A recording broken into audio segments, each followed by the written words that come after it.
Hello बच्चों, let's read the question. So the question here is which one of the following is an autoimmune disorder? तो इस question के अंदर जो हमारा की कॉन्सेप्ट है वो है disorders of the muscular and the skeletal system.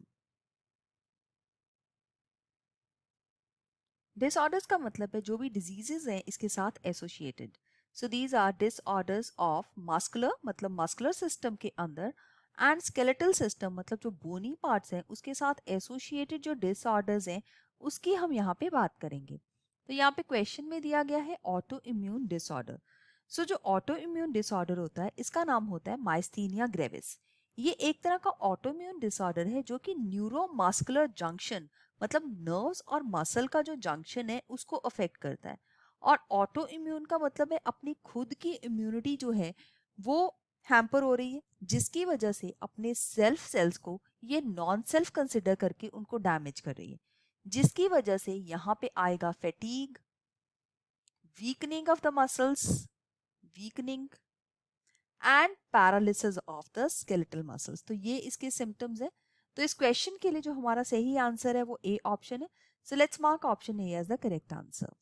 बाकी ऑप्शंस को हम यहाँ पे देख लेते हैं। सेकेंड पार्ट में लिखा गया है ऑस्टियोपोरोसिस।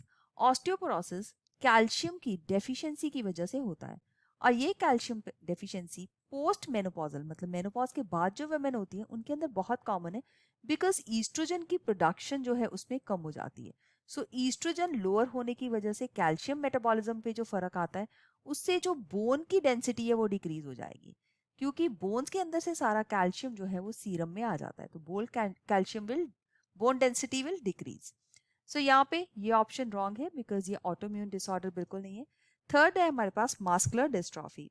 ये भी प्रोग्रेसिव डिजनरेशन है स्केलेटल मसल की, and this is not a autoimmune disorder, दो ये एक तरह का जेनेटिक डिसऑर्डर है। So this is a type of a genetic disorder. और जहाँ पे गाउट की बात करते हैं तो यहाँ पे एक्सेस प्रोटीन इनटेक से जो प्रोटीन का जो बाई प्रोडक्ट बनता है वो होता है यूरिक एसिड। तो ये यूरिक एसिड के जो क्रिस्टल्स हैं ये जॉइंट्स के अंदर जाके एक्यूमुलेट होना शुरू हो जाते हैं, जिसकी वजह से जॉइंट्स में इन्फ्लेमेशन हो जाती है। तो ये पेनफुल होता है, और इस वजह से देखते हैं कि ये गाउट को हम ऑटोइम्यून डिसऑर्डर तो नहीं कह सकते। तो बी सी और डी तीनों ही ऑटोइम्यून नहीं है। ए इस क्वेश्चन का बिल्कुल राइट आंसर है। So let's mark option A as the correct answer for this question. I hope you have understood it well. All the best. Thank you.